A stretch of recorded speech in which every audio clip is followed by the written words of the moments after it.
The eclipse of MEMORY, the king of dark world universe, Om Trivedi. Hook. कभी आपने सोचा है, अगर आपकी कुछ यादें आपसे छीन ली जाए तो क्या आप वही इंसान रहेंगे? और अगर अचानक आपको ऐसी चीज याद आने लगे जो आपने कभी देखी ही नहीं, तो आप उसे सपना मानेंगे या फिर ये समझेंगे कि शायद आपकी कहानी उतनी छोटी नहीं है जितनी आपको याद है? उस रात मेरे साथ कुछ ऐसा ही हुआ था। मैं था गंगा के किनारे और आसमान में धीरे धीरे एक ग्रहण शुरू हो रहा था।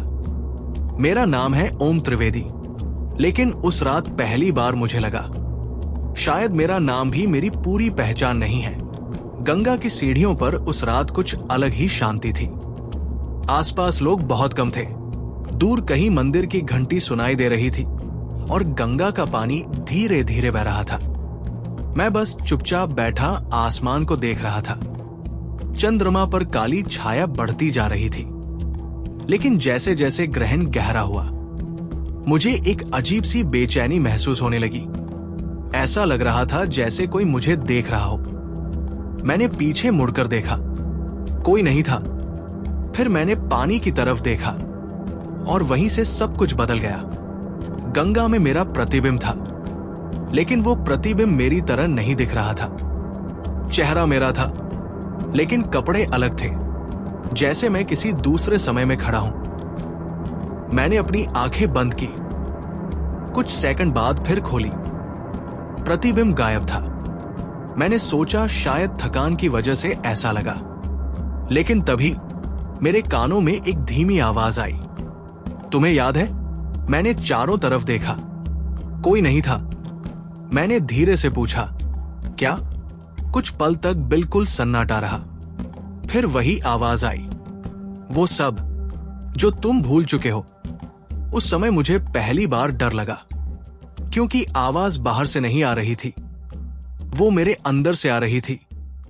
मैंने आंखें बंद की और अचानक मेरे सामने एक अंधेरा कमरा दिखाई दिया। मैं उस कमरे में खड़ा था। मुझे नहीं पता था कि वो जगह कहाँ है। दीवारों पर कुछ पुराने चिन्ह बने हुए थे, कुछ संस्कृत जैसे लग रहे थे, कुछ ऐसे जिन्हें मैंने पहले कभी नहीं देखा था। कमरे के बीच में एक गोल आकृति थी। उसके अंदर श्री यंत्र जैसा एक पैटर्न बना हुआ था और उसके ठीक पीछे एक काला सूर्य चमक रहा था। मैं आगे बढ़ा। जैसे ही मैंने उस चिन्ह को छुआ, मेरे सामने एक दृश्य खुल गया। मैंने खुद को किसी पुराने मंदिर में देखा। मैं वहां बैठा था, लेकिन मैं आज वाला ओम त्रिवेदी नहीं था। मैं किसी साधना में था। फिर दृश्य बदला, एक दूसरा कमरा, फिर एक और जगह। हर जगह मैं था, लेकिन हर बार अलग। मैंने घबराकर पूछा, ये सब क्या है? तभी एक आवाज आई, स्मृतियां। मैंने पूछा, लेकिन मुझे इनमें से कुछ याद क्यों नहीं? जवाब आया, क्योंकि हर स्मृति याद रखने के लिए नहीं होती। उस पल मुझे एक बात समझ आने लगी। हम अक्सर सोचते हैं कि हमारी पहचान हमारे नाम, हमारे काम और हमारे अतीत से बनती है, लेकिन अगर हमारा अतीत ही बदल जाए तो हम कौन रहेंगे? शायद इसी सवाल का जवाब खोजते हुए मैं उस रास्ते पर आया था जिसे लोग डार्क वर्ल्ड यूनिवर्स कहते हैं, और शायद इसी वजह से अब मुझे सिर्फ दुनिया के रहस्यों को नहीं, बल्कि अपनी ही स्मृतियों को समझना था। मैं ओम त्रिवेदी हूं, the king of dark world universe. लेकिन उस रात मैं राजा नहीं था। मैं सिर्फ एक ऐसा इंसान था जो अपने ही अतीत के सामने खड़ा था। बाहर ग्रहण अब पूरी तरह हो चुका था। चंद्रमा लगभग गायब था और तभी मेरे चारों तरफ कई नीली रोशनियां दिखाई देने लगी। हर रोशनी के अंदर एक अलग दृश्य था। कहीं मैं साधना कर रहा था, कहीं किसी पुराने ग्रंथ को पढ़ रहा था, कहीं मैं किसी अनजान जगह पर खड़ा था, और एक दृश्य में मैं किसी ऐसे व्यक्ति के सामने बैठा था जिसका चेहरा दिखाई नहीं दे रहा था। वो व्यक्ति मेरी तरफ देखकर बोला, तुम अपनी यादों को खोज रहे हो। मैंने कहा, हाँ। वो मुस्कुराया, लेकिन तुम्हें यादों की नहीं, खुद की तलाश करनी चाहिए। मैं कुछ बोल नहीं पाया। फिर उसने कहा, क्योंकि स्मृति तुम्हारा अतीत बता सकती है, लेकिन ये तय नहीं करती कि तुम आगे कौन बनोगे। अचानक सारे दृश्य गायब हो गए। मैं फिर गंगा के किनारे बैठा था। ग्रहण खत्म होने लगा था। चंद्रमा की रोशनी वापस आ रही थी।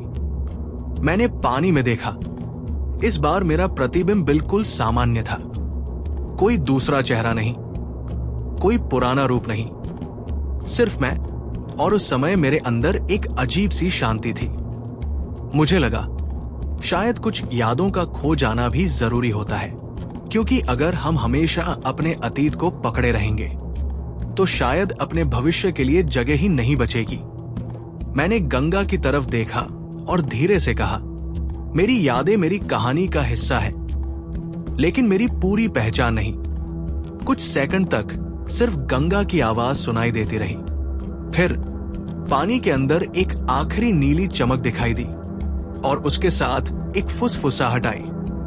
अभी बहुत कुछ याद करना बाकी है। ओम त्रिवेदी। मैंने पीछे मुड़कर देखा।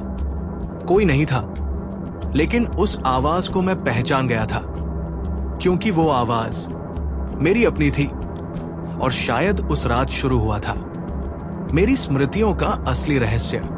Day 17, the eclipse of memory.